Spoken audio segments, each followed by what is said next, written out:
മോഷണം കുലത്തൊഴിലാക്കിയ തിരുട്ടു ഗ്രാമങ്ങൾ, അവിടുത്തെ വലുതും ചെറുതുമായ കള്ളന്മാർ.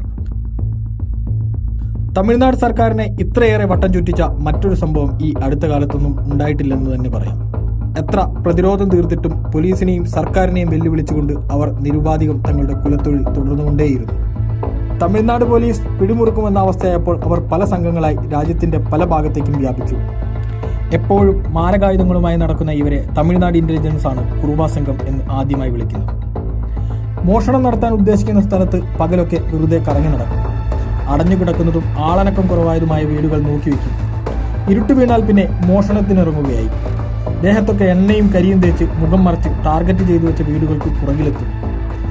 ആളനക്കമുള്ള വീടാണെങ്കിൽ കുഞ്ഞുങ്ങൾ കരയുന്ന ശബ്ദമുണ്ടാക്കിയോ ടാപ്പുകൾ തുറന്നുവിട്ടോ ആളുകളെ പുറത്തിറക്കലാണ് ആദ്യത്തെ കടമ്പ. ഇനി താമസമില്ലാത്ത വീടുകളാണെങ്കിൽ പിൻവാതിൽ തകർത്ത് അകത്ത് കയറുക എന്നതാണ് ഇവരുടെ രീതി.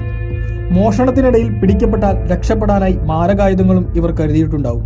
സ്വരക്ഷയ്ക്കായി എതിരാളികളെ കൊലപ്പെടുത്താൻ പോലും മടിക്കാത്തവരുടെ സംഘമാണിത്.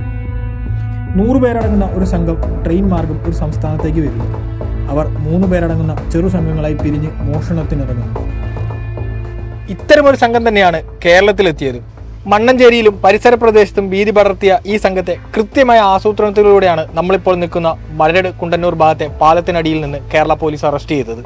അസമയത്ത് സംശയകരമായ സാഹചര്യത്തിൽ ആരെങ്കിലും കണ്ടാൽ ഉടനടി പോലീസിൽ അറിയിക്കുക എന്നാണ് പ്രതിരോധത്തിന്റെ ഭാഗമായി നമ്മൾ ആദ്യമായി ചെയ്യേണ്ടത്. ഭയപ്പെടേണ്ട സാഹചര്യമൊന്നുമില്ല, പക്ഷേ ഏത് സമയത്തും നമ്മൾ ജാഗരൂകരായിരിക്കണം.